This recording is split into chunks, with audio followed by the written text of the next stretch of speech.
just to clarify, you do not safe for work VA, safe for work VA, sex work, VTubing, and you're in school. Medical school as well. It's med. Not even just regular school, medical. That is wild. So what does school look like for you? Start there. School is it's a different world in the way of that's when I fully disconnect from, you know, KB. I have to because I have to just like it's, you know, like no correlation, like, you know, my VTubing has no correlation with like what I do day-to-day life. But yeah, no, it is gruesome. And let me clarify, when I say medical school, I'm not technically like, okay, I'm not a doctor. I'm not going into the same thing as a doctor is, but I'm literally like maybe a couple steps down from a doctor, if that makes sense.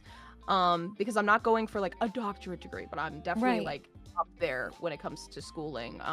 Because I'm in school right now, almost done, with my bachelor's in mortuary sciences. And then I will be going off to do my PhD in thanatology. So I'm doing some Thanatology.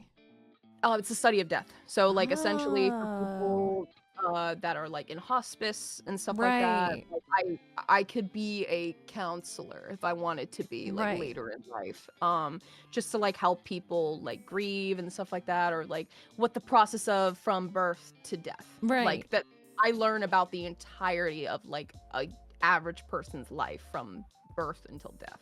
Like what their like what the climaxes are, what the key points are, what you know, like certain things that happen at certain ages, stuff like that. That's the entire study of thanatology. And then just like, what is death? What happens with death? Blah, blah, blah. I've always been fascinated with it. And that's why I do the career that I do outside of just like VA work and my own like artistic passions. Because everybody is kind of asking what happens, and I want to know too. My little autistic brain is like, I want to know. So yeah, I've always just been interested in that sort of stuff. But yeah, so school is just it's something that I can't like take classes online for. I have to go into the lab. It's required because, you know, we're working either on bodies, or we're working on, you know, specimens, or we're working on like whatever it. Like, I have to be physically in the lab. Like, it's not like I can take these classes online. My prereqs, sure. I already cleared those years ago, though. So nowadays, it's like all classes I have to go in physically for me to be able to do that.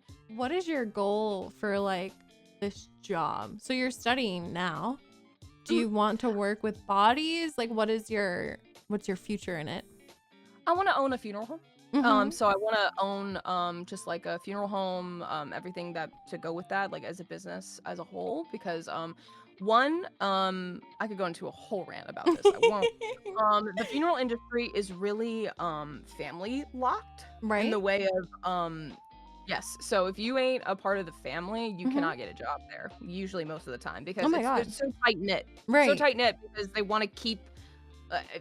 Take this the right way, please. They want to keep it in the family. They want to just like, you know, not have to deal with outsiders, this and that, and just keep the family name going. So yeah, that's kind of what it is. So I've realized the struggle with that. So I want to make my own funeral home and kind of like be like, hey, you're welcome to come here if you want. You want to work here? You're cool. All right, cool. All right, cool. I'll be your boss. I'll be your tatted, pierced boss. Let's go. So yeah, just owning a funeral home, which is something that if I do have children, which I don't think I will, but hey, I have no idea. I could pass it on to them in the future and just be like, hey, here you go. You can have this. Yeah. Go have fun. Here's this family business. But don't be like family only. Like I want you to be nice to other people. But yeah, essentially that's what my whole goal is, because I will say this is a little tangent.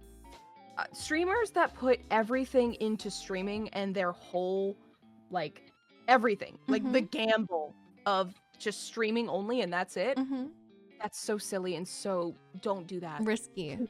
Please don't do that. That is so not smart. Like, it's very not smart, just in the way of unless you are super duper duper big and established. you just don't do that. Always Mm-hmm. always make sure you have a backup plan, like schooling or this or that, or you have a Right. job like ready. And that's why I'm still going to school and Mm-hmm. doing this, because so many people are like, KB, you're successful. Like, what are you doing? You know, like, Right. you don't have to go to school. I'm like, I understand I don't gotta go to school, but my job may become illegal tomorrow. I have Mm-hmm. no idea. Right. Like, especially with the state of America, like, Right. Jesus Christ, Mm-hmm. I have no idea. So I have to ensure that I'm gonna be safe and that Mm-hmm. my, you know, just my whole livelihood is going to be safe. Yeah, that makes sense. Why did you so I know you said you had like a fixation and you want to understand death and everything, but are there other aspects of mortuary science and like the funeral home that makes you feel connected to it and you want to explore it? Um, yeah, because definitely from a young age, I was hit with death a lot in Mm-hmm. my family, and being on the spectrum, you know, it's very hard for me to like process things and understand things. Right. So, it was kind of just something that kind of just fell naturally into place, Mm-hmm. because a lot of my family are medical providers, like they're medical like professionals. Right. Most of the women in my family, at Mm-hmm. least, they work in medical. So I was a medical receptionist for many years, a pediatrics medical receptionist, before I was doing any of this. Like, Mm-hmm. this is like right when I was right out of high school, stuff like Yeah. that. And I did that for many years until I started doing this VA stuff, and then that's when, you know, I stopped doing that. Mm-hmm. Um, but yeah, so kind of just family oriented stuff, but also just what gravitates me towards it, besides my own personal experiences, is kind of a more philosophical reason, Right. which is I honestly want to give people something that they can never get back, or they Mm-hmm. can never ever experience again, which is a proper goodbye. Right. And giving that to people, like to a wife that's saying goodbye to her husband of like 50 something years, Mm-hmm. you know, a proper, you know, just goodbye to them, Mm-hmm. and like, you know, this, and having a really smooth experience really gives me that this is worth it. You Right. know, like, I'm doing something that this person is only going to get once in their life, you Mm-hmm. know, and that is it. And it's the same, it's just, yeah, it's really as philosophical, like it fulfills me, where it's just like, I Mm-hmm. want to be a part of that. I want to be a part of that. I want to be a positive influence in that, to where my life feels like it's, you know, a positive Mm-hmm. impact. Yeah, and it's meaningful and has Yeah. purpose for you. That makes a lot of sense.